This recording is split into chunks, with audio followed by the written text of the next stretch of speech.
সৰুপথাৰ হস্পিটেলত কাপোৰ চুৰ কৰি হাতেলোতে ধৰা পৰিল চোৰ। এই মানুহটো আজি বহুত দিনৰ পৰা হৈ গ'ল, ইয়াৰ পৰা কাপোৰ চাপোৰ নি থাকে। তাৰমানে আমি সদায় চান্দি থাকোঁ এই নাৰ্ছবোৰৰ কাপোৰ চাপোৰ সৰুৱা কাপোৰবোৰ নিমি ইয়াত চুৰ কৰি ক'ত কি কৰে ক'ব নোৱাৰোঁ। সৰুপথাৰত আজব ঘটনা।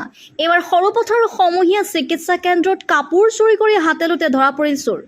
অভিযোগ মতে কিছুদিনৰ পৰা এজন চোৰে সৰুপথাৰ পদুমনিস্থিত সমূহীয়া চিকিৎসা কেন্দ্ৰত কাপোৰ চুৰি কৰি এক প্ৰকাৰ সন্ত্ৰাস চলাইছিল।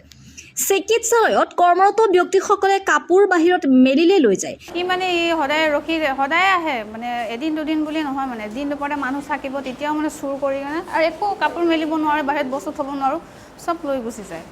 পিছে আজি চোৰৰ ভাগ্য বেয়া। চুৰ কৰিবলৈ খাপ পাতি থাকোঁতেই স্থানীয় ৰাইজে হাতে লোতে ধৰি চোৰটোক সৰুপথাৰ আৰক্ষীক চমজাই দিয়ে। চোৰটোৰ নাম মহেশ চৰেণ বুলি গম পোৱা গৈছে।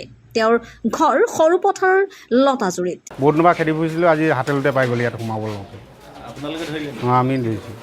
ক'ৰ হয় মানুহজন, কিবা গম পায় না? এনেই লতাজৰি বুলি কৈছে, ক'ৰ ভালকৈ ইমানটো হেৰি নাজানো, এতিয়া পুলিচেহে গম পাব। আজি কেইটা বজাত ধৰিলে? এতিয়া আধা ঘণ্টামানৰ আগত আজি মানে দেখি পালে নেকি আপোনালোকে? দেখি পালে জোপ লৈ আছিলে সোমাবলৈ, তেতিয়াই পাই গ'লোঁ আমি ইয়াতে।